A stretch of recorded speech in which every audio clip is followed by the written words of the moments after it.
the fast 5 things you need to know. We'll start your day off swirly, it's the toast. I sound amazing. Welcome back to The Toast and happy Monday. Hope everybody had a splendid weekend. Mine was splendid. Yeah, I went to TJ Maxx. Hey, Jax, how you doing? Darn good. Mine was splendid as well. I made a chili. So that's always going to be a recipe for success.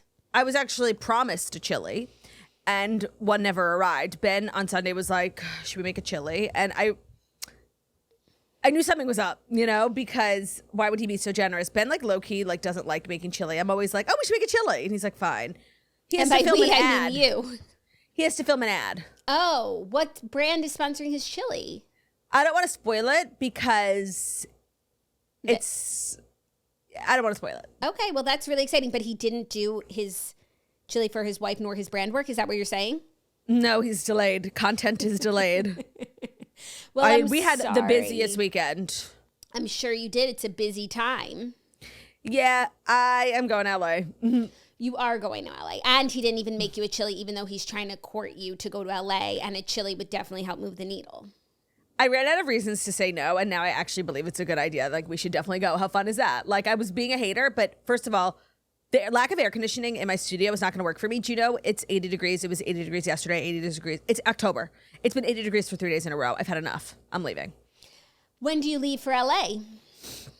Flights are booked. We'll literally be leaving this week in merely a few days. Okay, great. We also need to then sync because then you're on LA time. Yes. So LA Swirlies episode will be coming out on our time. Sorry. Like, I'm not waking up at 5 a.m. to podcast. Like, yeah. We'll be like a noon, 1 o'clock show for the East Coast Swirlies. Isn't that what we are now? We'll be a 1, 2 o'clock show for the East Coast Swirlies. I mean, okay. Look, we could record at like 9 my time. Well, no, we have to discuss. We'll figure it out. We'll coordinate. Don't worry. I haven't even told you. I had to find a place to live.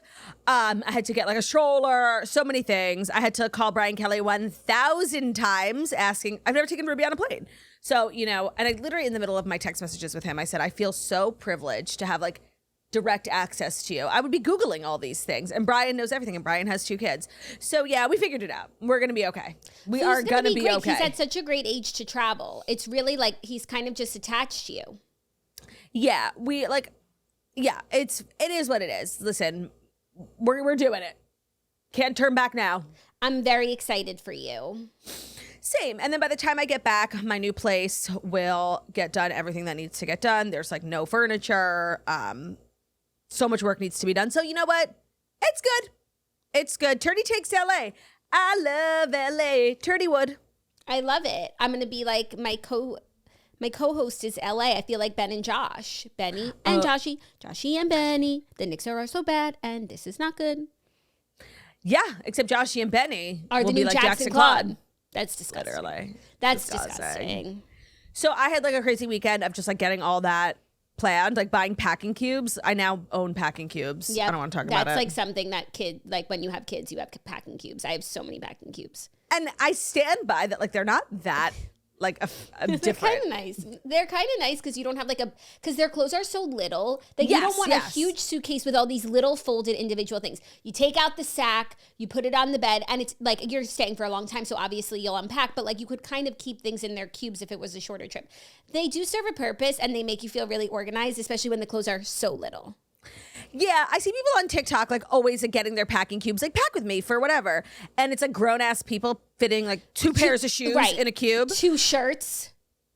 And I'm an extremely organized person. I live for organization. That's like porn to me. I love cleaning. I love like everything having a place. I don't think packing cubes, I think it's a little bit like internet shtick.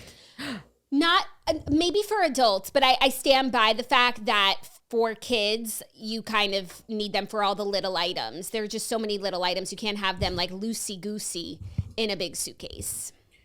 Yeah, no, I get it. I just like I'm annoyed that that's like the stage of life that I'm currently in. Yeah, but then there's some cute packing cubes. I do like one color. I did for Amazon Harry, same day delivery. One color for Charlie, you know. Yeah, some of us don't have time. Don't have time to color code. Like we had to get the ones that Amazon could deliver today between 6 p.m. and 11 p.m., you know? Yeah, I understand. So that's what's gonna, and also I'm vlogging today. I have like kind of a busy day being like a businesswoman, a mother, and like a celebrity. So I thought it would be a good time to day in the life vlog. People always ask for that. So So here you go. She chose the busiest day, as one should. Oh my God. And I left my LaCroix on my desk, which is like 10 feet away. Like, seriously kill me. Did I? Oh, my LaCroix's over there. Didn't you just get up? I did, because I left a light on, so I didn't want to like affect the lighting. I'm like so all over the place today. Yeah, I mean, that's honestly, that's kind of giving like LA Creator. No, it's giving like hairbrain mother. Oh, you know? LA Creator hairbrain. But like, I feel like LA influencers are always like, oh my God, like they're just hairbrained as well. Yeah. Oh man, I'm so LA. You are. I'm excited to see how it changes you. Yeah, like I said, I will be forgetting the little people. So if you want me to remember you, like do something nice for me today, you know? Yeah, or every day. Make a donation to the Mark Schoenwetter Holocaust Education Foundation. I'll remember that. That's really beautiful. So many things. We're going to be talking way more about Taylor's album today because I listened to it all weekend long. Mm-hmm. I have so many thoughts. Like, I don't even know what I said on Friday. Like, delete everything I said. I don't even remember what I said. I don't even know if I still stand by it. I have new thoughts, new theories, new meaning. I have thoughts as well in my own personal opinions and in the context of the conversation that's happening. There is a conversation that is happening. Yeah, so I have a lot of thoughts. I've like there are a bunch of really catchy hooks. Yeah, they are. Like, and that's Elizabeth Taylor. Elizabeth Taylor. Elizabeth Taylor. And that's yeah, there are. We'll get into it. That will be our first story, recapping Taylor, everything that's come out since, the news, the drama, the beef, the videos. At the end of the episode, let's also do a little bit of a TV recap. We both started the new season of Love is Blind. I'm only on episode 3. Like, I just saw Edmund, like the reveal. And so that's what I'm up to. So don't spoil any. I know you're further along than me. Yeah, we'll talk about it, and then you might have to take your headphones off because I'm on episode 6. But I want to say, oh man, I'm so behind. Yeah, I want to say in general, as a general statement, like this season is a travesty. I felt that way during episode 3. Like, some of the worst television I've ever watched. If my husband wasn't so obsessed with this show, like he comes in and turns it on. I'm like, okay, I didn't have other plans. He's the pusher. He's such a pusher. He loves the show. I would not be watching. It reminds me of that Minneapolis season that was positively dreadful. Remind me. Give me one person who was on that season. Joey and Monica? Ben Platt? Yeah. Joey and Monica, yeah. Yeah, I didn't finish that season. This feels like that. Also, they're like committed to giving us way more pod time. I think to like establish a couple things. One that so let's save it. So we could see more of the couples, like, and so that they have like, roots and we understand why they connected. But also they're showing us more of everyone's overlapping connections just to say that always happens. Do you know what I mean? Like it's not, but it makes it confusing. It does make it confusing and okay, we'll save the rest for later. But I will take my headphones off. I am like, well, now I'm getting to the good part because I'm on the honeymoons, but like the pods were a really low. I have 3 more pod episodes. Episode 5 is when like all of the reveals get done. Not, but they get done along the way, but like you're done with reveals in episode 5. Got it. Ugh. It's rough out here. The pod episodes are like a necessary evil, right? Like you really do, in order like to have a good season, you need to understand the connections. And then last season, I think they like understood that people don't love the pods, so they gave us like half an episode of pods, half an episode of honeymoons, and the whole thing was them living in Minneapolis. Like, who gives a fuck? No, but I feel like Minneapolis was a lot of pods. I had to stop watching. No. The most recent season, we got no honeymoons and no pods. Like, we saw so much Minneapolis in their sad apartments. Like, I'm good. The honeymoon is hands down the best part. The best. I need a whole season of honeymoons. When they started doing like the group meetup on the honeymoon. Yep. And without fail, these people always get weird in that scene. Yeah. Without fail. Like, you would think that they would be like on their better behavior, not drink so much, not make comments about other people's looks that aren't their partner. Mm-hmm. Without fail, they are so freaky. And this current mixer that I just watched is actually one of the worst. Because the experiment like truly makes people crazy. First of all, you don't have your phone. You're not connected to the outside world, which already is like heightened weirdness. Then you're with a bunch of freaks and you're having like heightened emotions because you're falling in love with people. And then you're traveling to a new country, which is always exciting, but you're this like freaky weird version of yourself.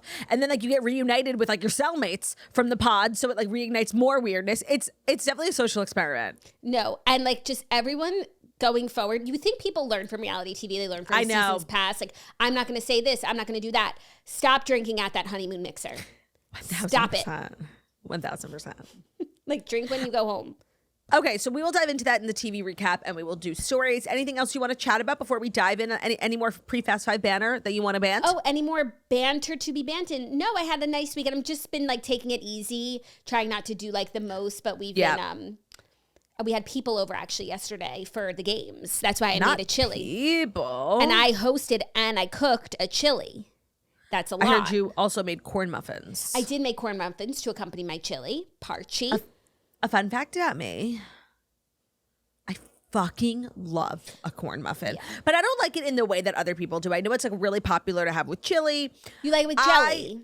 I love it with like as a bon sweet maman raspberry preserve. Oh, speaking of raspberry preserve, are we talking about Meghan Markle in Paris? It did not make the cut.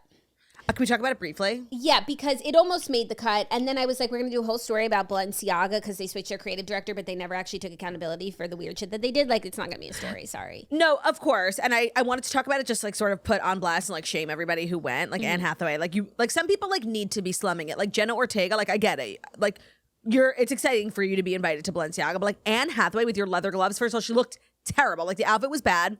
All these celebrities like flocking to Balenciaga is so losery. And I'm shocked Meghan Markle went outside of the child scandal with Balenciaga. Like Balenciaga as a brand isn't like in the high fashion world, it's not like really elite, right? Like no. Meghan Markle, a former royal, they're like streetwear, right? I could see her at Chanel. I could see her at, like, honestly, that's it. Like literally Chanel or maybe Dolce & Gabbana. Hermes. Yeah, right. But like you're like slumming it at Balenciaga. Like I was shocked. Like and when she went, she looked gorgeous, like leaving that hotel with like her silk wraps, her chiffon. Her look is so elegant. I'm like, you're going to Balenciaga where everyone wears leggings? Like I was shocked. Like why? She could get an invitation to any show, like unless maybe some of them are like monarchists. But like, why? You never leave your house. You're going like a big thing. You're looking. It was a big deal that she like went to Fashion Week for the first time in like 10 years. I thought maybe she has like so low of the totem pole, even besides their big scandal. Maybe she has like a friendship with the new creative director. Maybe. But now in thinking about it, maybe they paid her a good amount to sort of like shift the perspective because she does like give off like royal energy, and it's like you can't get Kate. Like let's get Meghan.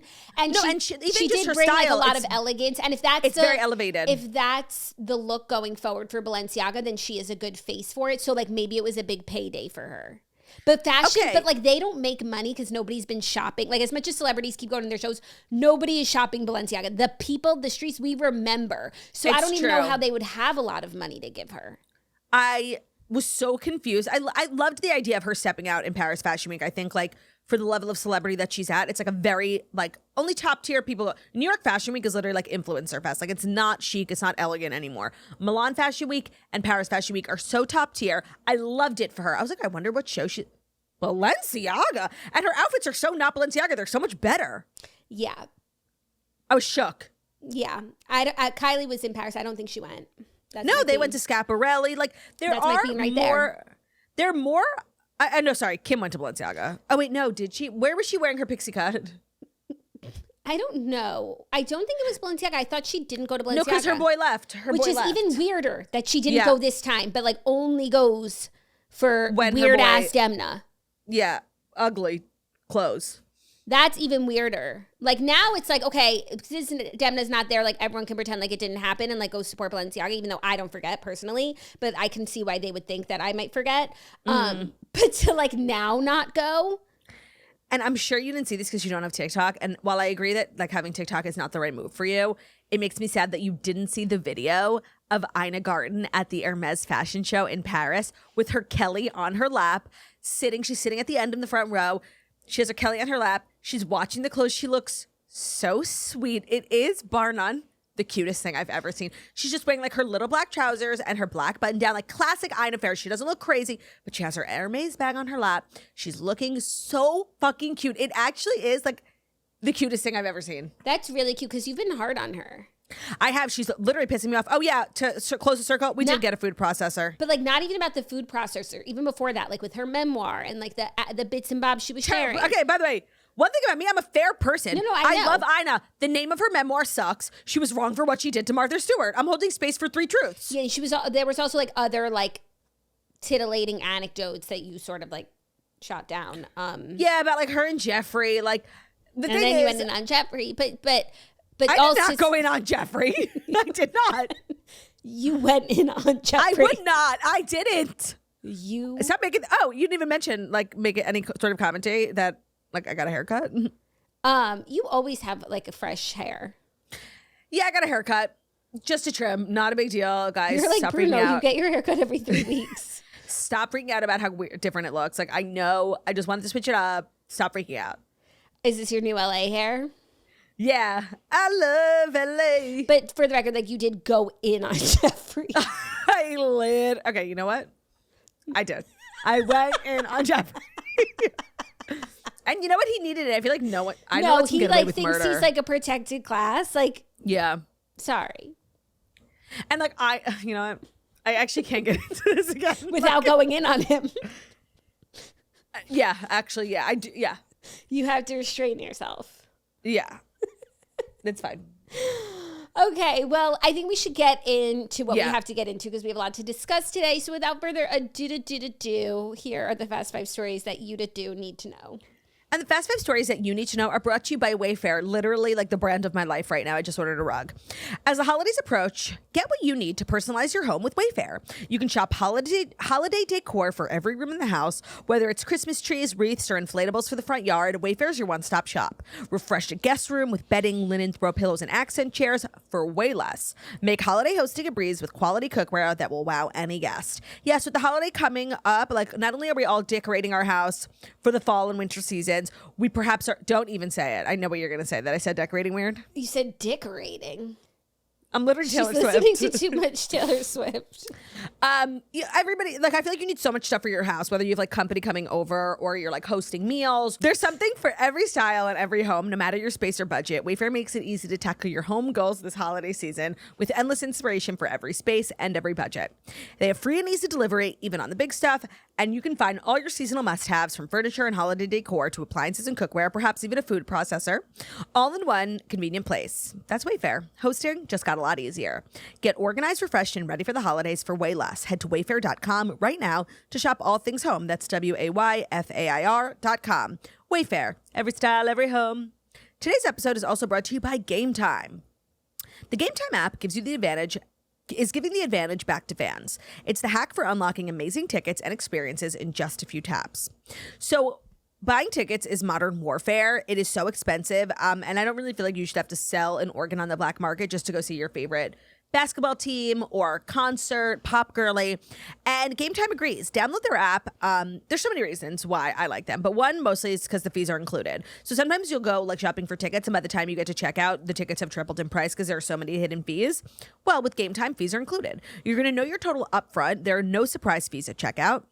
They offer zone deals, so you save even more when you choose a section and then let Game Time choose the seats for you. You can snag new ticket deals before anyone finds out by following your favorite teams in their app specifically, where you'll receive alerts. You get a panoramic view from your seat in the app before you buy, and they have the lowest price guarantee, or Game Time will credit you 110% of the difference. Your purchase is covered with the most flexible customer service policy in the ticketing industry, which is so refreshing because, like I said, it's modern warfare. It's like once you get your tickets, they're like, bye, TTYN. Talk to you never. Take the guesswork out of buying concert tickets with Game Time. Download the Game Time app, create an account, and use code TOAST for $20 off your first purchase. Terms apply. Again, create an account and redeem code TOAST for $20 off. Swipe, tap, ticket, go. Download the Game Time app today. Again, create an account, redeem $20 off your first purchase when you use our code TOAST, TOAST. Download the Game Time app today. Today's episode is also brought to you by Little Spoon. You know the moment when it's almost 6 p.m., the kids are hungry, you're staring into the fridge, holding half a snack pouch, 2 grapes, and 0 dinner plan? Well, turns out parenthood doesn't come with a meal plan. That's why you can stop stressing over last-minute meals and start using Little Spoon, today's sponsor. They deliver real food for babies, toddlers, and big kids. It goes straight to your door, so mealtime actually feels easy. So whether you have kids who are teenagers, toddlers, babies, they actually make food at Little Spoon for all kids of all ages. A lot of really popular items are like their puffs, their pouches, which is like blended food if you're starting solids, which is definitely in my future. And, major news for the Little Spoon community is that Little Spoon is now in Target. So on your next diaper run and obligatory candle sniff, you can grab baby and kid snacks, pouches, yogurt smoothies, and bars. Plus, Target has an exclusive frozen line. So their cult favorite chicken nuggets, meatballs, and sliders, you can find them in the snack and freezer aisle. We are obsessed. I feel like when you become a mom and start making dinner every night, you sort of have this like existential crisis where you realize like I have to make dinner every night, like forever. And some days it's just like not that easy. Inspiration isn't tricky. We all can't be Ina at their Hermes show. And Little Spoon is just a great resource to have. They have amazing meals. Kids really love it. It's a mealtime hack that parents can't stop talking about. Try their no prep, nutrient-packed meals and snacks for babies, toddlers, and big kids and get 50% off your first online order at littlespoon.com/toast50 with code toast50 at checkout. That's littlespoon.com/TOAST50 and don't forget to use the code for 50% off your first order. Thank you, Turt. What wishing on a falling star. Never did me any good. I ain't got a knock on wood. Okay, I have so many thoughts. Let's talk about the fact that like everyone's hating the album. Like everyone's hating the album. And once again, like I'm not. No, I agree with some of like the bigger thoughts being said about like some of the lyrics are weird. 1000%. Like dickmatize me and open my thighs. Like no. Taylor in this album, specifically Wood, but just the album in general, is very much giving that scene of Joseph Gordon-Levitt in 500 Days of Summer when he finally has sex and then he goes out and there's like a movie musical flash mob. And his whole life is like bigger, better, and more amazing. It's like, that's just like the whole vibe. It's like she's finally having sex or like finally having good sex. I don't know. I can get past the lyrics. I can. I agree that this is the only real failure of this album is like thematically. It's the first time Taylor it's like not all making sense. Do you know what I mean? That has set us up for something that one like didn't deliver in the sense of what it was supposed to be on two fronts. One, about being a showgirl, and two, This was supposed to be 12 blank spaces, and it's not. Okay, so I don't necessarily agree with your second point, but yes, the first point, like thematically, the name of the album, the words, the era of her life. Like, I'm not seeing how, talking about this tragedy for your friend who you grew up with is a part of Life of a Showgirl behind the scenes of the Eras tour. Like, I think a lot of it is just like songs put together, which is what an album is. But hers are always like so cohesive, so thematic. And I'm just like not understanding the Life of a Showgirl of it all. But I can get past that because every other artist does that and like nobody cares. But Taylor's just like often better than that. Yeah. And like she's being compared to herself, where that's not something that she's done before, is like put out this entire aesthetic and like mythology around something and then it not be that at all, especially one that's so exciting and so ripe for like parginess and creativity, and then instead it's just like not that. So can we now do what we did on Friday and go through all the songs? Because now I feel like I have way more to say about each song. Yeah, but what I want to say, I feel like I'm always, very honest in my thoughts about Taylor, for better or for worse. And I am a Swiftie and I have been since day one. And I feel like I'm enjoying this album. I feel like the experience people are having with this album, like I already had with like TTPD, of that like disappointment almost of like, this person doesn't have a lot new to say, doesn't have new ways of saying it. And I felt like for TTPD, it was so many songs to get about 3 hits for me. 3 songs that I really liked. We have totally 3 different songs takes that I on really TTPD. liked. Whereas this album is 12 songs and I still got 3 songs that I really liked. So I'm like, this is more concise. This is more fun. I feel like for a while I've been feeling like the lyrics are cringe. There are cringe lyrics on TTBD. Yes. There are very like, even I know people were like joking about like the Charlie Puth thing, but like that was a really bad lyric. Line. Like that. Yes, and people agree. like got, had fun with it, but it was like we smoked and ate 7 bars of chocolate. Are you gonna tell me what time you went to the bathroom as well? Like it's so in the weeds, and I feel like so what people are saying about this album is how I felt about TTBD, and even a couple songs off Midnights where it's like we didn't need this song. Sounds like some other songs. Not much new is said.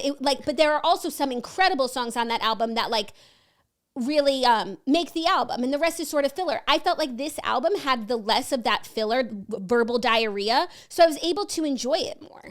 Yes, so we do not align on TTPD because to me, TTPD is very much like a sister of Folklore Evermore, which is so my vibe. And like, yes, it's very long-winded, and I happen to really like that. Not, for when I go on the treadmill every once in a while, but like for the most part, I love it. Yes, the cringe lyrics are something, they're not new. They're not. And I think a lot of people have ignored her cringe lyrics. Like even I Come Back Stronger than a 90s trend. Like even now my ex-man bought his new girl. I was just thinking of that song. I'm like, and when that came out, people like felt like that was cringe, but it just ages well because it's a catchy beat. But the cringe lyrics are not new. But I do think as she gets older, one, they're getting like a little cringier, but also relative to her age.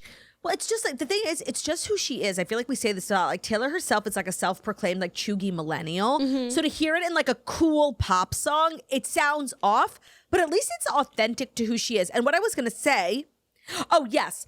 So the thing is that Taylor, what's different in Taylor's life? Like she's married. She's engaged. This is clearly like a new, different type of relationship. It's like her biggest yet. She's never been engaged. But at the end of the day, like what she writes about is love and being in love. And when she's writing those songs like about Joe Alwyn, now they're not in love, but they were. So her being in love is like not new. And her writing a lot of these songs about, you know, people are saying, and she references the music industry, which AKA is like Scott Borchetta. A lot of Kim is definitely referencing one of the songs. They want a fat ass and a baby face. Like we're beating horses dead. And there's no newness in terms of content. She's writing about love, which she's written about before, and like the same 3 scandals in her life. And like, that's where I feel it's getting repetitive. And I selfishly, like, I'm over it. Yeah, but I actually feel like the songs that she wrote about love on this album and the new love she's experiencing, you know, like one that's like positive and happy and cute and not like depressing, are the best songs. Like, yes. So she actually has something new to say in her relationship with Travis. So I don't even think it's like, oh, you get happy and you get boring. Like, not at all. No. But I do think like the ages old beef, I am a bit sick of those, but I'm also sick of like hearing like these like minute details that are so niche to the point of like, I'm not like going to be walking around like singing about this like small thing. So let's go song by song. Okay. First, The Fate of Ophelia. The Fate of Ophelia. Which is the lead single, I believe. It's also the song that she did a music video for that's now out, but it was in the movie that she made that she released in AMC. I watched a music video. I absolutely loved it. I thought it was so beautiful. She looked insane. I love the different vignettes. Like it was pargy, and that song is really good. It's like kind of what Taylor does best, like a pargy radio pop song that you can't get out of your head. Yeah, I really like this song. But now I'm getting so much like TLOS just commentary in general. And another piece we have to talk about is like the song sounding like other songs, which I'm like, we'll get to that. But I saw a commentary about how like her description of Ophelia is actually like not Ophelia's what happened in the book in Hamlet, like that she's just like waiting in this tower for like a love to be rescued. Like that's like really not like, it's like Snow White actually. Yeah, no, it sounds like a Disney princess. And like actually like Ophelia, like her tragedy is that she had no agency. Like she was like told what to do by her like brother and her dad, and like, and now it's like, I feel like on other albums when she would talk about these like larger concepts, like they're they're so above all of our pay grades that like there's no criticism. Like, what are you? Right, we can't disagree English with her. We don't know. Major, you know nothing. And so now it's like to criticize like that, or even poke holes in like the fact that she maybe used this reference incorrectly. It's like, well, Travis's influence. Well, damn. Travis's influence. So, but before the song was like, you know, tainted for me by that piece of commentary. This is such a great song. It's on my liked, love it. Agreed. It's party. And usually the first there's song, like a little dance usually now. the first Keep song on the album, I always start at number 2. I never like the first song on her album, like Fortnite. Yeah. I don't agree, but yeah. But this one actually, Elizabeth Taylor is number 2, and even though people are saying it's growing on them, it's like not really growing on me, but that's okay. It's not a bad song. There's only one song that is actually bad on this album, and it's called Honey. But Elizabeth Taylor's like a good song. If any other like pop girly released it, we'd be like, it's good. Like, no, but just it's. I disagree. Oh really? Yeah. I don't also like fully understand what she's saying in Elizabeth Taylor. Yeah, I don't really either. Do you think it's forever? Elizabeth Taylor. I don't turn it off when I listen to it. I'm like, it's cute. It's fun. I like the beat. I didn't save it. Okay. Did you? I don't save music like that when I listen to the album in full, and that's how I listen to TTPD, and that's why I love TTPD. Next, the best song on the album, and the best song I think like on the last 3 albums, not Midnight's, but the others, Opalite. Yeah. So good. It's all right. You were dancing through the lightning strike. And there's so many theories about what it meant to go from Onyx Night to Opalite. Jackie cracked the code, but people on TikTok are being really crazy about it. So I was listening to it, and it's like, we know Opalite is Travis's birthstone. So now the sky is Opalite because it's Travis's birthstone is the sky. And Opalite's also just like beautiful and pargy, and she's like so happy and light and bright. And she was previously dancing through the Onyx Night. Now, every time I hear that lyric, I'm like, I would have thought she would just say, like, dancing through the darkest night, because if it was, like, dark times. But I'm like, wait, Onyx, is that a birthstone? Yes, it is a birthstone for the month of July. So I went through recent exes. No one's born in July. I went all the way back. I asked ChatGPT. They said Connor Kennedy is the only one. So she's not referencing, like, an old boyfriend, clearly. But they met in the month of July. So, like, in July, it was an Onyx Night because it was dark before she met Travis, and now she's having Opalite. Yeah, there are some like crazy Swifties who think that Onyx Night, because Onyx is black, they're referencing Taylor. They're referencing Travis's ex-girlfriend who's black. Like people are really being crazy about this lyric specifically, but they're also like the woke community is coming for Taylor in a lot of the lyrics. And specifically saying that this is a microaggression. Oh, well, no, I don't think she would be so blatantly No, you racist. guys, it's just about the month. I cracked it. So there you go. Yeah, Jackie cracked it. They met in July. They met in July. Onyx is the birthstone for July, and the song has a theme of birthstones because his is Opalite, which is October. His birthday was yesterday. Happy birthday to Travis. Happy birthday. I love your cake, Travis. I love your cake, Travi. Yes, agreed. That song is a pussy poppin' banger. Yeah. And like for me, that's like such an amazing song that this makes this album amazing. Like I got one of my favorite songs. That's why I'm enjoying the album. Yep. It's all right. It's just joyful too, right? And that's like definitely what I gravitate towards, joy. Yeah, and that's what I'm saying. Like she's writing about her love with Travis. It's a new form of love, and it's a beautiful song, and it's great, and it's fun. So it can be done. Yeah. Next, Eldest Daughter. I'm not a bad bitch. There's a lot of cringe lyrics in here. Father figure, but we'll get back to it. And this isn't savage. I ain't never gonna let you down. Never gonna leave you out. Okay, there's actually a lyric in here that's trolling and memes. Like she says the word meme. That's the first sentence. That's a problem. That's hard to hear. It is. So it's like she's creating these beautiful melodies and her voice is so beautiful. And then she'll say something that just like takes you out of the song. And like, I'm sorry, a song like this can't age well because like memes, like I can't. Yeah, no, it's rough. And also I heard that the clean version of this song goes, I'm not the baddest and this isn't savage. I like that better. I'm not a bad bitch. Agreed. Is like really yucky. Cringe. But the melody is really pretty, so it's not a total like miss for me. But same, and I understand what she's saying, and I actually like what she's saying. Like in this world of like internet and trolling and just like negativity, like she's not like that. Like she doesn't play like I actually get it.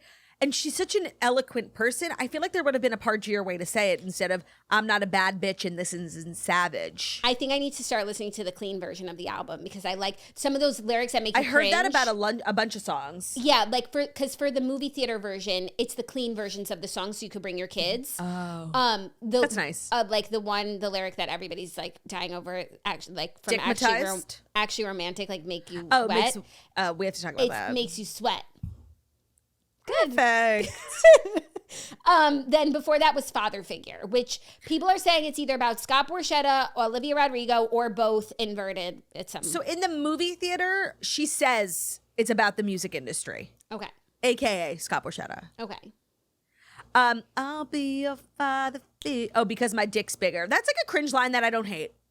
Yeah, and the first time I heard it, I missed it. And then when she said at the bridge, when she turns the tables, because now her dick's bigger, I was like, well, damn. But in the clean version, it's my check's bigger. I like that. Also good. I like that. Also good. This song is not amazing. It's not terrible. It's fine. It's on the bottom half for me. Yeah. Next is Ruin the Friendship, which, how does the chorus go? It wasn't convenient. How does it go? Hold on, wait. Oh, I mean, I have them up here. I could play it. Hold on, I don't want to get. Should have kissed you anyway. Oh yeah. You anyway. I don't want to say anything bad about it because it's like obviously about something sad, and I think it's also the same person in Taylor's life who Forever Winter was about. It's just about like somebody who struggled with mental health. So it's like a sweet song. I think the lyric about her getting the call from Abigail and having to fly home and it not being convenient, I think that was a really weird word to use. Convenient, like sorry that this funeral's not convenient for you. Yeah. Also, her talking about like that it's about prom.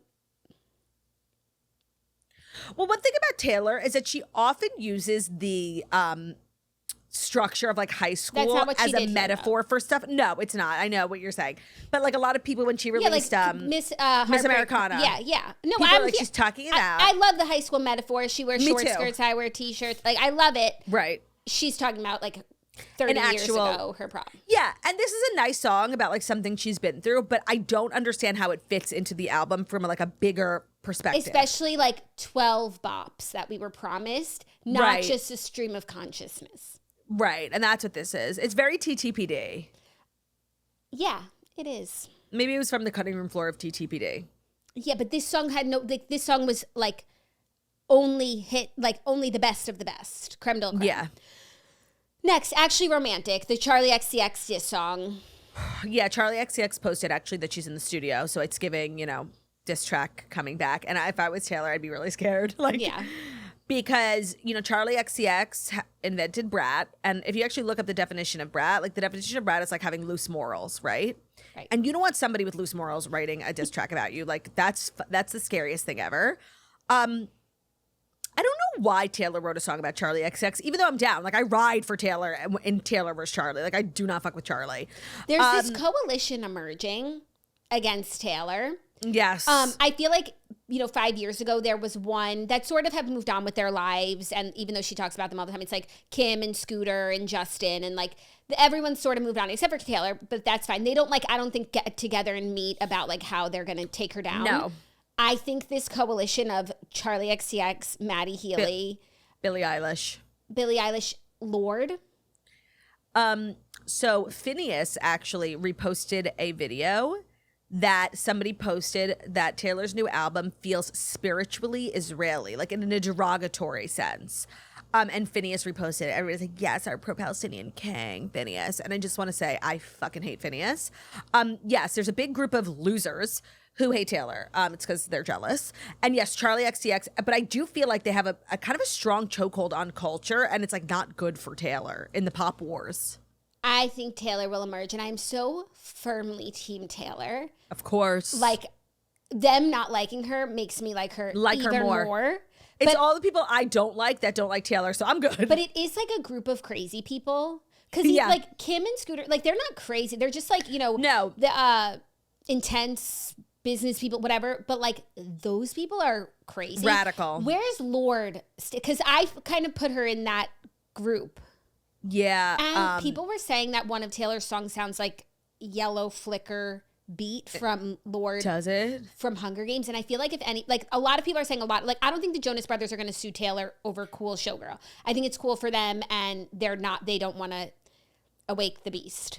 But also I don't know if they necessarily have legal grounds to stand on. Like sometimes a song sounds like another song and it's completely within the rights of, and that's what happened with Ed Sheeran versus the estate of Tom Petty. No, Tom Petty. I think there's both. I think we've had this conversation. Right. So Sam Smith versus Tom Petty. They both won, Sam Smith and Ed Sheeran. Songs can legally sound the same. There are only so many chords to put together. There's 8 notes.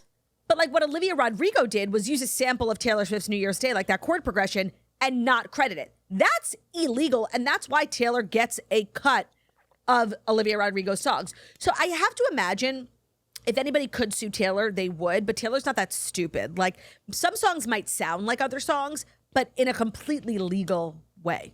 I'm just saying, just look out for I know that. that's a big issue for Taylor, and that's what a lot of the Taylor haters are saying, is that like Taylor's the credit queen, right? She took the profits from a teenage girl, Olivia Rodrigo. Since Olivia Rodrigo is not a teenage girl, everybody needs to stop calling her that. Oh, sorry. I started this whole point by saying, I almost wish Taylor didn't write this song about Charlie XCX because it's so punching down, right? Like Taylor's the biggest star in the world. Like who is Charlie? I know Charlie X is having a big moment with Brat, but she's not on the same level as Taylor. She will not be remembered for years to come. And now, like, Kim is a worthy adversary for Taylor. Charlie XCX is not. And now this song is, I don't know what's going to come out, but I just know she's going to say, like, the most horrible things about Taylor. Like, there's, like, that's just, like she said, Brat is loose morals. So you're not going to, like, hold back. Yeah, and it's just crazy that, like, she's, like, it's Charlie XCX and she's one of the 12. Right, and there's only 12 songs. Yeah, the 12 just, like, holds it to a higher standard. I know. And the song is good, it's fine, except for the wet line. Like, really unnecessary. Clean version. Right. Next is Wishlist. Okay, so this one, like, I love the message. I love the beat. There are a lot of cringe lyrics, but, like, I don't care. Yeah, I enjoy it. I really like the message. That's what I had said. And so she's having babies. We didn't need dollar signs. No! But I love the message. It's like, you can want different things. Like, I feel like Taylor was basically saying, like, I've always been a girl boss, career.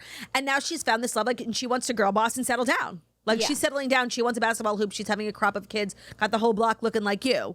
I love. Love, yeah. Love. Next, Wood, which is a song about Travis's penis wrapped in double entendres. It's a 2-minute and 30-second song. 230 centimeters is 9 inches. It's the 9th song. They're saying Travis is a big, juicy 9-inch dick. That's what's being said. And then Taylor's out, like, celebrating the album with her parents, and Donna is going to, like, release parties. Like, I don't know. I need to look past the lyrics because I want to say, vibe-wise, melodically, this is the best song on the album. It is so much fun. It does sound like Jackson 5. And by the way, the Jackson 5 is amazing. Like, yeah. I love that. I don't know what style of music that is, but it's just, like, happy music. I love this song. And I really listen to it, like, blindly, in the sense that, like, I know the words, but I'm not listening to them. Yeah. Yeah. Didn't do me any good. I ain't got a knock on wood. Like, yes, party. Though I don't love the concept of, like, writing about penis. The fact that I listened to it the first time, it wasn't so overt. Like, it is more like double entendre. Little Breener. I think she's been influenced by the Breen. I know people are saying, like, she's trying to be Sabrina, being sex. I think you can be influenced by someone. I think that's okay. Yes, but I also think this is, like, a real life reflection of what's going on in Taylor's life. Like, we have to, like, take stock of all the people Taylor has previously dated. And I just don't think she was, like, getting dicked down in the way that she is. Like, yeah, it's giving 500 Days of Summer. Yeah. Yeah. Or, and like, I would be if surprised. she wrote a song like this about, like, Joe or Maddie, they would be, like, embarrassed. Whereas Travis thinks it's sick. Like, yeah, right about my dick. That is the best one. And let's be real. Like, she was not writing songs like this about Maddie and Joe. Like, it just wasn't going down like that. Like, I just know it. Like I said, 500 Days of Summer. Yeah. Oh my God, it's literally Raven Gates on The Bachelor. That's what I was thinking too. And then I realized, like, oh, that must have been a callback to that movie that you're talking about. Maybe Taylor just watched Nick Viall's season. Is that who it was? Whose season was Raven on? Yeah. Maybe she just rewatched that season of The Bachelor, and that was her inspiration. I wouldn't be surprised. She loves reality TV and niche references. No. I just want to say, sometimes I know when Taylor's influenced by stuff. Like the song Champagne Problems is totally influenced by Evelyn Hugo. I really think that Taylor watched recently 500 Days of Summer, and she related to, like, that, him walking to work, like, with such a giddy smile because he finally got laid. That's what it feels like. She was, like, dating this, like, skinny, like, shorter than her British man who definitely had bad breath. Like, no, and now she's with Travis and his 9-inch cock. Like, yeah. Yeah, I've got something to sing about. And in the, I spoke to Sachi Oshry this morning, our Taylor Swift, our T. Loas correspondent, because she went to the movie theater yesterday. I watched her review. I spoke to her, and she said that she talks about wood in the movie just being like, it's a song about superstition, you know, walking on cracks, knocking on wood. I like that. She said that's all it's about. And I like that we can think that. Yes, agreed. You know, there's a version for the kids and there's a version for the adults. Except like dickmatize. I didn't need that word specifically. I Open wonder my thighs. what the lyric is on the clean version. Hypnotize. Beautiful. Beautiful. Next, Canceled. Okay, this song's getting a lot of hate. I love the message. Good thing I like my friend. It's giving Reputation. I agree. And the first time I heard it, I said, I like elements of this song. There are some cringe lyrics. I don't know why the title is in caps with an exclamation point when we're not screaming. we're sort of singing it's actually very sultry. We're singing in a sultry manner. So that's like just not congruous for me. But and I not like Brittany Mahomes getting a song like. Well, she's 1 year in. People wait a lifetime. You think she's the friend that's canceled? I liked them draped in Gucci and in Scandal. When they went to the U.S. Open, they were all wearing Gucci, and that was like the peak of her friendship with Brittany Mahomes. And everybody's like, Taylor's friends with MAGA. And like everybody was coming for Travis and Taylor and like not being appropriate at the U.S. Open. Remember, like there was so much scandal with that one event. I do believe this is about Brittany Mahomes. Amongst other things, like all of Taylor's friends have like, anytime she's spotted with someone, it's like, well, they once went on a podcast. Like everybody, like Taylor's like annoying fans. I think that's what it's referencing. Yeah? Does nobody else think that? I didn't think it was about Britney specifically, and I feel like a lot of her friends could wear Gucci, and I didn't see that U.S. Open thing as being like Marvin's They were all Scandal. wearing matching Gucci. She was wearing Reformation. Travis and they were wearing Gucci. There was Gucci happening, but I don't know. Yeah. And also, I don't recall that event being like marred in scandal. So that's not like where my head goes. Of course, Blake Lively like does come to mind. A couple things. One, Taylor's wearing a Blake Lively bracelet in the photo shoot. It was like a custom by Lorraine Schwartz, but I do think like two people could have the same bracelet. No, Taylor doesn't overlook details like that. Like somebody would have put it together. I don't know if it's like a nod to like my bestie Blake, who I ride for, or it's like a reference like this was. Like Blake can't come to the phone right now because she's dead and I stole her bracelet.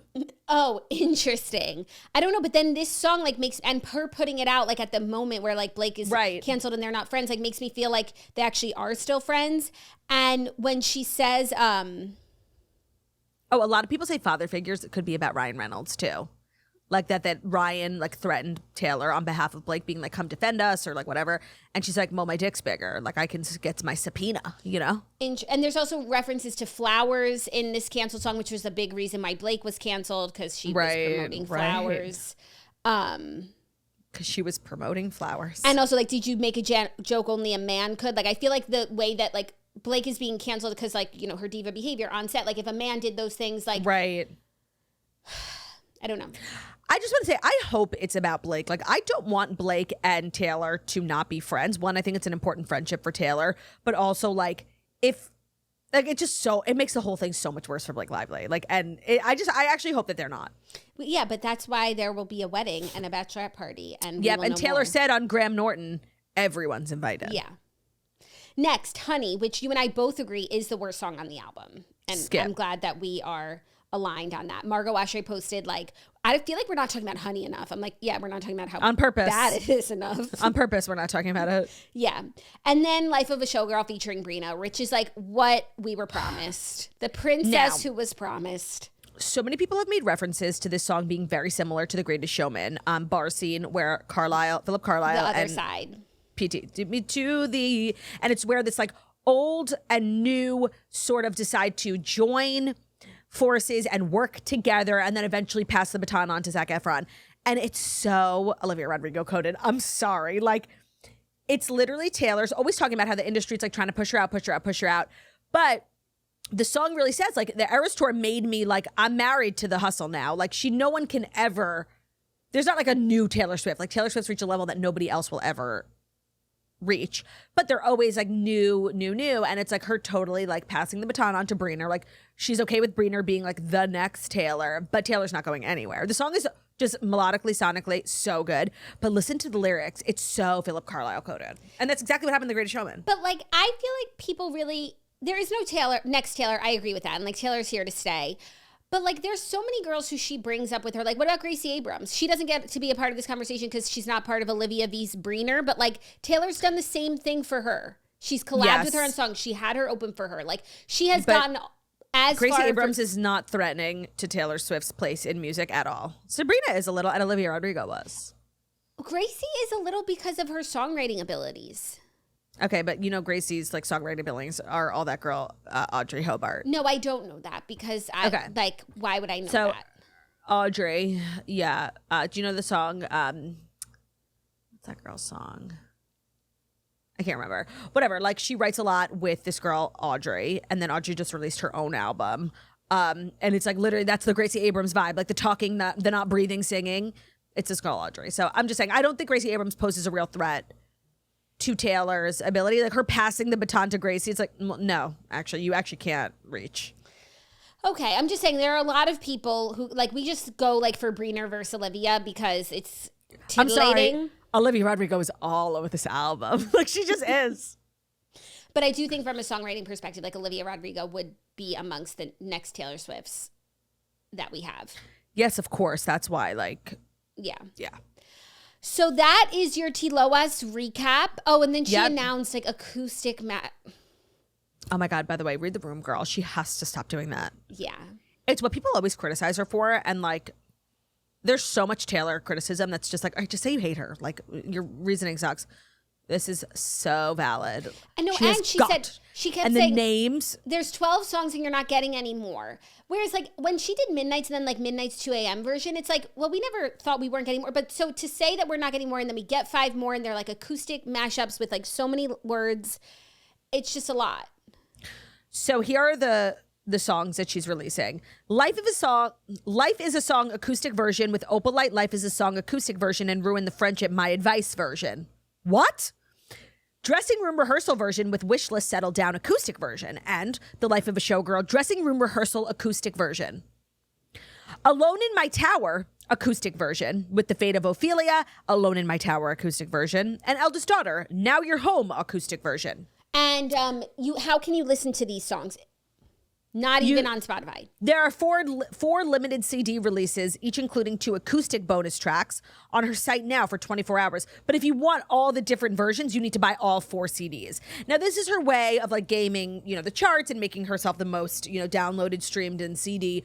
And I get it, like releasing a lot of people release different versions. Sabrina released like a couple of different covers. Taylor has now released like 4 or 5 vinyls with different covers. And there's so much imagery coming out of Taylor's camp, like different music videos, photo shoots, alternative covers.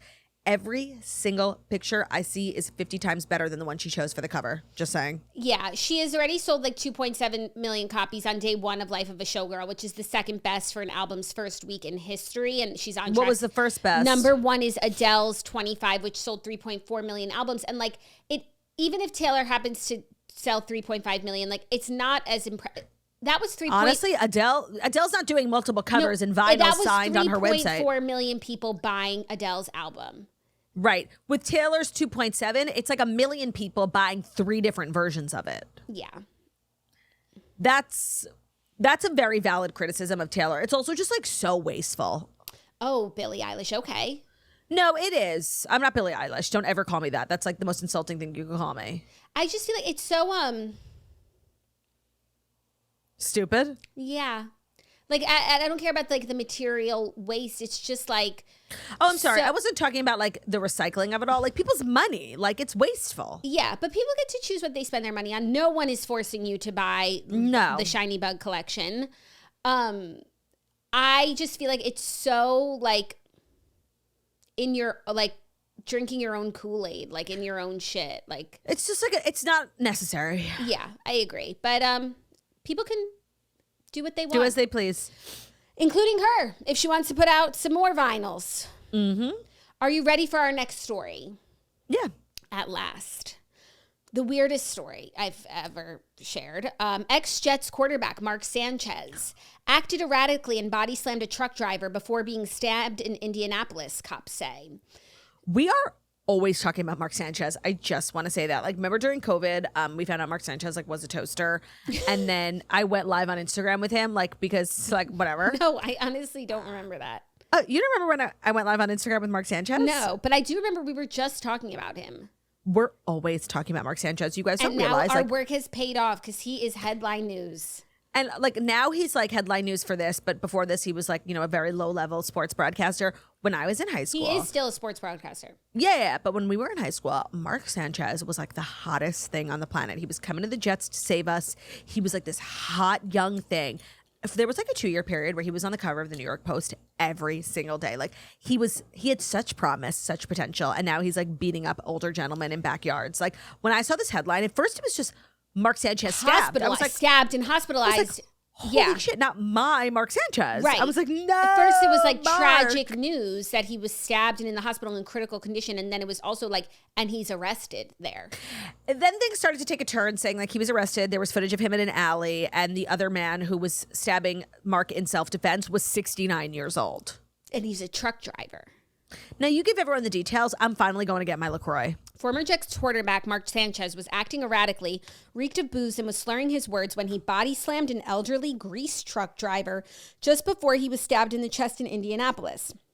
The 69-year-old driver said he stabbed Sanchez several times in self-defense after the attack, telling cops, "This guy is trying to kill me," court documents say.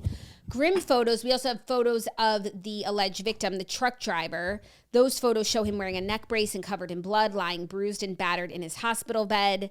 His family says he was cut in the fight and it went through his cheek and hit his tongue. And like Mark was drunk. That's what the guy told the police. He was like slurring his words, starting stuff. Seriously, I never thought I'd say these 3 words. Fuck Mark Sanchez. What the fuck is wrong with starting him? fights with like older people? Like, pick on someone your own size. First of all, you're a former athlete messing with this older gentleman. I hope he sues the fuck out of Mark. Where's the GoFundMe? I'm so upset. Yeah, and like, what were they arguing? What was even the catalyst? I think it was like a pedestrian, like, can you move your car? Like a parking thing. That's how it started. Like, can you move your car? You're in my way. Get out of my way. The hotel said this. Like something so silly. That's so crazy. Fuck Mark Sanchez. Yeah. It just began as a disagreement, escalated into violence. Like if you find yourself as like an able-bodied young man fighting with a 69-year-old, like you are doing something wrong. Shouting at him and like in his face, but the man couldn't hear because he wears hearing aids. But he had taken, oh, stop! I'm gonna kill myself. Wait, I'm really upset because the frying oil truck that he works, the grease truck, gets really loud. So he took out his hearing aids, and so when Mark yelled at him, he couldn't hear him, so he had to get in his face. Oh my God, that detail made me so upset. No, like, what the fuck is Mark Sanchez doing? Fuck Mark Sanchez. Like, fuck Mark Sanchez. I'm so upset. Oh my God, that little detail just made me like really upset. No, it's actually absurd. Hopefully and since we know more soon, because like I just don't understand how and what they're. Wait, that's so upsetting. Him and his hearing aids. I don't know. Weirdest story. The weirdest, yes. So we'll stay tuned for deets on that. Yeah. Our next story, some more legal news. Diddy has been sentenced to 4 years in prison after a mixed verdict in his federal prostitution trial. So this doesn't feel like a lot of time. Like, I know if I was sent to prison for 4 years, like it would be the longest 4 years of my life. It's an eternity. But just in the grand scheme of things, you know, I'd love to compare it to like the Chrisleys. Mm-hmm. I don't know how you get accused of like all he got accused of and you go to jail for 4 years. But he didn't get like convicted of everything. I think he got like convicted actually of like the smaller things. The smaller stuff. I also feel like the trial, I don't know if everything like came to light. If it was like a successful. Well, we were promised a list. I don't know if it was like a successful prosecution, you know? Yeah. And I'm sure like the sentence will be probably shorter than overcrowding, which is apparently a real thing. Behavior. So I don't know. And is he going to Rikers? Oh, but also he's like low-key been in jail already for like a year or two, and that counts towards your sentence. Mm-hmm. So while you're like waiting trial, if you can't get out because he was, you know, without bail, he has been in Rikers for at least a year, maybe 2. Yeah. Because we were in the old studio. I remember when we were talking about it. So he could get out in 2 years because it counts towards your sentence. That's so crazy. That is so crazy. He'll also have to pay the court a fine of $500,000 as well as participate in programs for his mental health and substance abuse issues. There is no restitution. Cool. Okay. That was like a whole big nothing burger. Yeah. It always is. It always is. There were no cameras inside the court, but there are illustrations. I know. And those illustrators, like, they go hard. You know, they put their own spin. I love those court illustrations. But high-profile cases that are not televised, I can't. I feel like it's like I know it's state by state. They all have their own laws. But it should be like a public service, like a part of his punishment. Like, you know, the shame of having your trial televised. Yeah. Just saying. So that's the latest with that. Are you ready for our fourth story? If it's our fourth story, that's brought to you by Bear Bells. I feel like we talked about Bear Bells a lot during my health era, and now they're an official sponsor of the Toast, which is so exciting. So a lot of you guys actually recommended Bear Bells to me when I was going off of my Ozempic journey, but still trying to maintain my weight. They are protein bars, and they have 20 grams of protein with no added sugar. They taste like candy bar. They have great flavors. They are so filling. They really set the bar for protein bars. It's the #1 protein bar in the US. They've really nailed the perfect combination of indulgence and convenience. So it's great to keep with you at all times, whether it's the gym, in between meetings, when you're just, being pargy around town. Classic. They are a lifesaver. Classic. They also sell them in Target, Walmart, at the airports. They're the best protein bars. They're the most delicious way to get your protein in. They're super filling. So if you're either like trying to maintain your weight, lose weight, if you're on a GLP-1 journey and you're looking for just good ways to stay full, or if you're post GLP-1, that's when I started eating Bear Bells. That's what I really recommend. Again, they have 20 grams of protein. Wow, that's a lot. So you really will feel satiated after. They're a great way to just get your protein in, and you can visit bearbells.com today to try one of their over 20 delicious protein bar flavors. I really like the chocolate dough. And then Ben likes the freaky one. They have seasonal ones like the pumpkin ones. I like the peanut butter one too, but chocolate dough is my favorite. It's the blue one. So their website is bearbells.com, BAREBELLS.com. Today's episode is also brought to you by Caraway. Spooky season is here. And if you're getting, down with the seasonal recipe, you need a Dutch oven, you need a frying pan, you need something in the because this is like cooking season.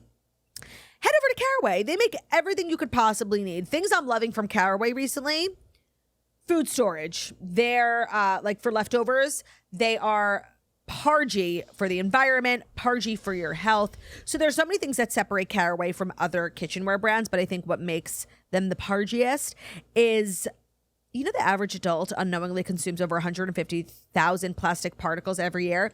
I actually heard that the average American eats a credit card a week, which really shook me. I'm trying to cut down my credit card. Over 70% of cooking and baking pans sold in America are coated with PTFE.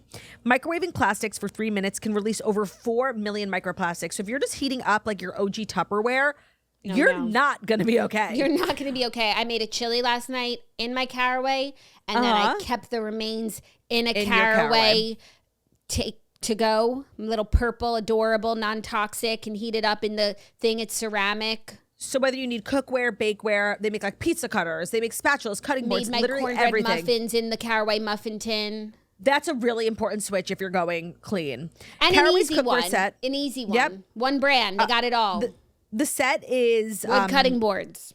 A favorite for a reason. You can save up to $190 versus buying the items individually. And if you visit carawayhome.com/toasters, you can take an additional 10% off your next purchase.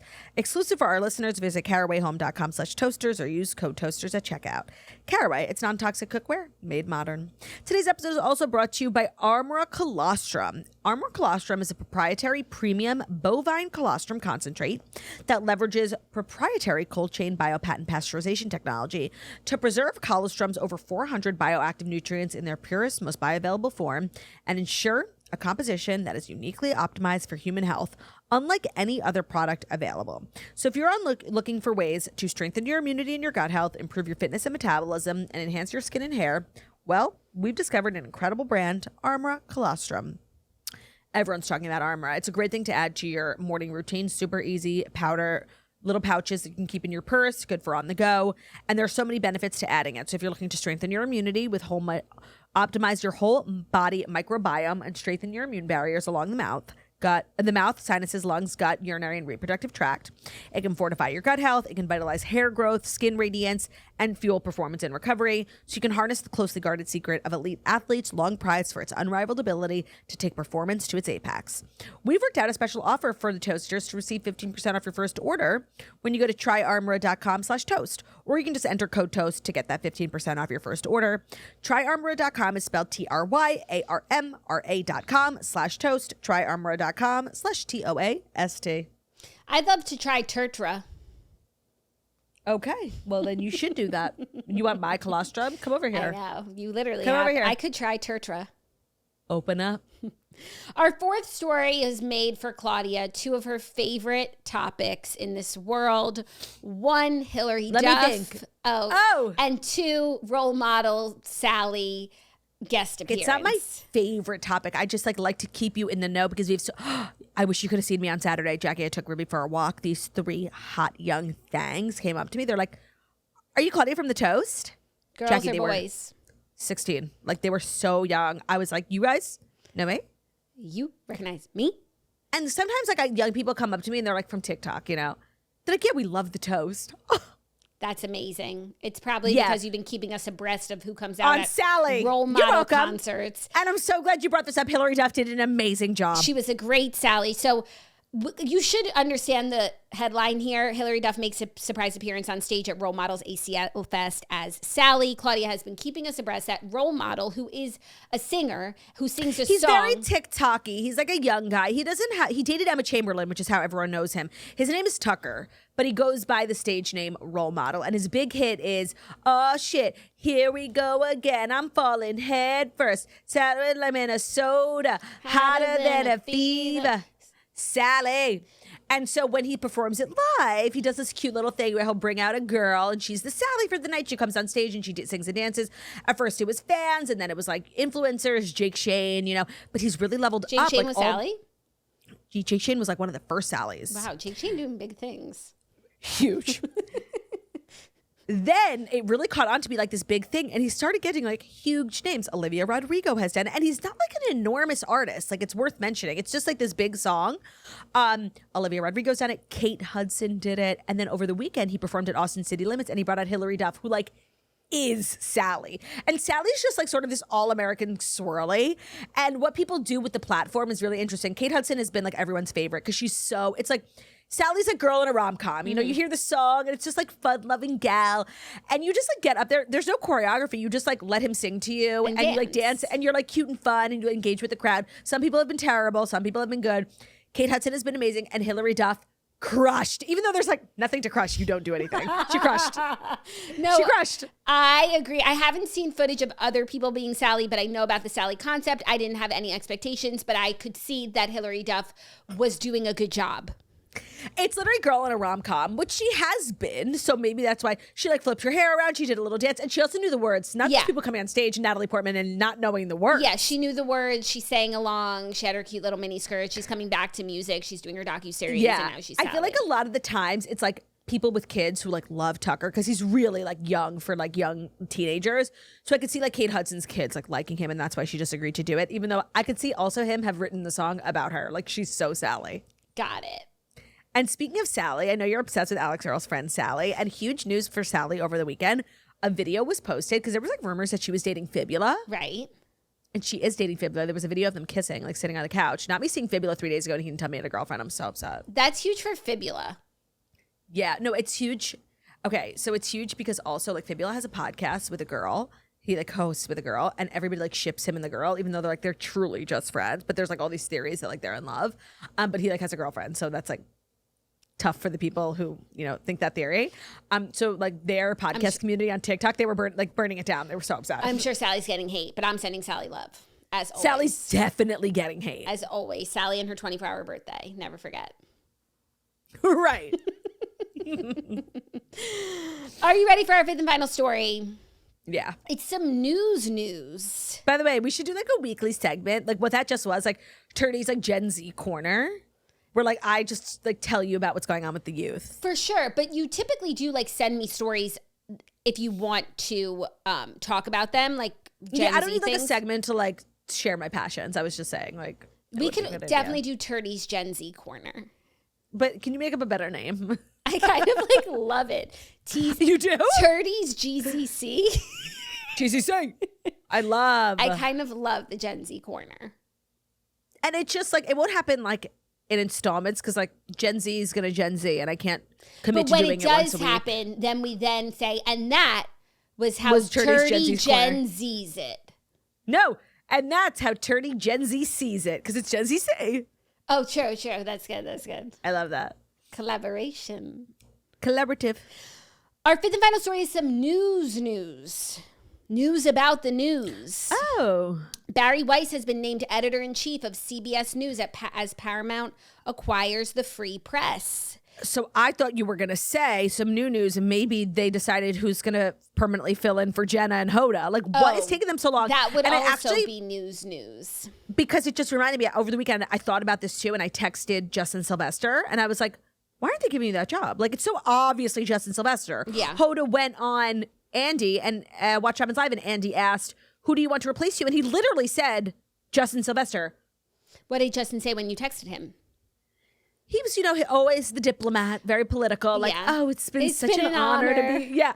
And I'm like, bitch, it should be you. It's so annoying. And now it's like the Jeopardy thing. I forgot about it. I don't even care who they choose, but I cannot believe they still haven't chosen someone. Yeah. It's been almost a year. I don't know. I'm off of it now, and I doubt that it will be like someone very exciting. And even if they are exciting, it's like sad because we're no longer excited. Yeah. And if it's not Justin, like, I won't be excited. Like, even if they chose me, I wouldn't be excited. Like, I want it to be Justin. It's his job to lose. Yeah, for the show that you don't watch. Correct, but best believe I would be watching. But yeah, that's true. Anyways, this has been like in the works for a while. There's been a lot of rumors about it. But it's now confirmed. Bari put out like a video today on her podcast saying like the Free Press, which is like her original, was a Substack media company that she started after she left the New York Times. Which is like a subscription media company, but they also have like free articles, has been acquired. They have like a newsletter that like is immensely popular. It's like pretty like middle ground politically. It's very centrist. Yeah, that's like the whole purpose of it. Right. A lot of people I know like on multiple different sides of the political aisle subscribe to it because she has like lots of different people writing for it. And we had her sister co-host when I was on maternity leave. She does like the pop culture. She does the pop culture beat. Bari's sister, Susie, they're like 4 girls also. One of the best episodes of Jackson Friends. Everyone was obsessed. Susie was so good. And the Free Press is just, it's really great. It's really like for everyone who's interested in like news and like culture, interesting takes. Has been acquired by Paramount Plus, or Paramount in general. And Bari, CBS. Paramount owns CBS. Right. Paramount acquired Free Press, and Bari will be the editor-in-chief of CBS News, which is like a big job. Is that like the website or like the TV channel? Both. CBS News in general, the brand. I didn't even know that was like a job you could have. So like those two brands will probably be like merging in some sense, which is just interesting, which would make like interesting television. Yeah, I also feel like this marks like a huge moment in like there's so much traditional news media like TV, radio that's been around forever, and then like the new Substack and people social media, and this is like kind of the first big merger. Yeah, this is like a major shift. Yeah, I wonder what this means. I think it will be good. I think it'll be like more opinions, more content. She's like done an amazing job of like doing like a multimedia company and internet. She left the New York Times in 2020. So like what she'll do with the CBS newsroom and budget, like I think it's a net positive, and I think it's exciting for the industry. You love to see a woman in male-dominated spaces, specifically a Jewess. And a toaster. And a toaster by osmosis. No, I think Bari's a toaster. She's so toasty. 1000%. Susie really like was I watched the episode, really giving like everyone comes on and like is amazing and like, but she was like so serious about like the stuff that we talk about because like she takes it as seriously as we do. No, she's like an intellectual who's like deeply invested in pop culture. It's such a great combination.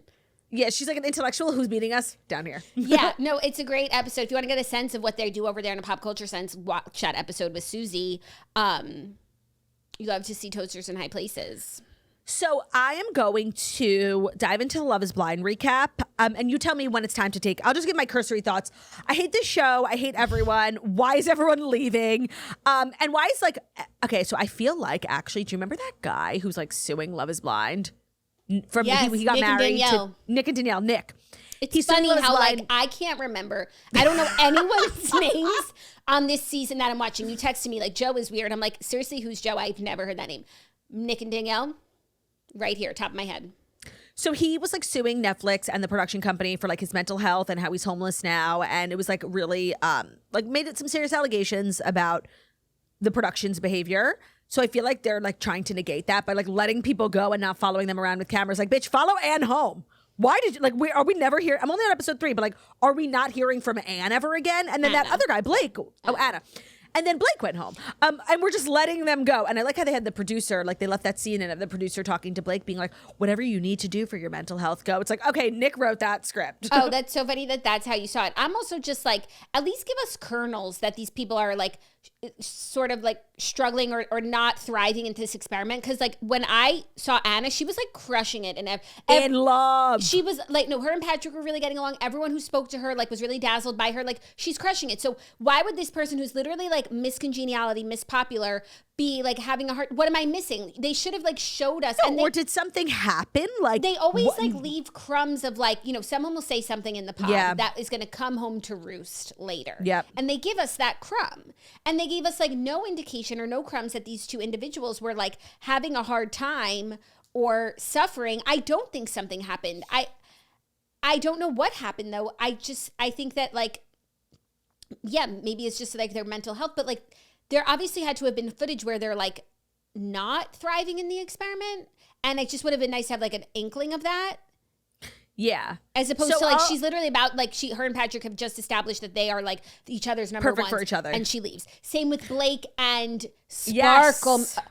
If one thing will derail this entire season, it's Sparkle Megan. It's Sparkle Megan's nickname of Sparkle Megan, because as an individual, she's completely fine. Yeah, I like her. So I have seen 3 reveals, and I'll talk about what my thoughts are on the couples, and then I'll take my headphones off. What was I'm never going to remember the first couple's names. Anton and Allie. Yeah, she's what was special about them? I was half watching the first episode. She's like so gorgeous. Okay, I literally don't remember. I didn't really watch their connection. But do you even know, can you visualize them? Yeah. Oh, okay. Yeah. But like, what's their thing? Nothing. Okay. I think they related on something. We didn't get a lot of their connection, but they obviously have the strongest one because they showed us their engagement first. Even though everyone gets engaged on the same day. Yeah, of course. The second couple was names I don't know. Red dress and the guy who was like very clearly not into her. Joe. And what's her name? It's a great question. Joe and Red dress. Yeah. That was genuinely painful, especially because I really liked their connection in the pods. Like I thought for sure that it was a match. Oh, that's big that you even were watching that closely to have an opinion on. Okay, sorry. That was definitely an exaggeration. I have no idea what their connection in the pods is. All I know is she is the one who is going blind. Therefore, oh, right. That's so crazy. Is blind. Love might be blind in the future. Love is blind means even more to her. Yeah, and I feel sad for her. And like I just know it's going to be like a painful honeymoon. And I feel sad, and I'm really sorry that she signed up for the show. The third couple I saw get engaged was Edmund and Calambria. 2 people have never been more perfect for one another. Ben thinks that they're like the most amazing, cutest couple ever. He like can't get over how well matched they are. Sure. I don't know where they find these people. They are perfect for each other. They're a little freaky.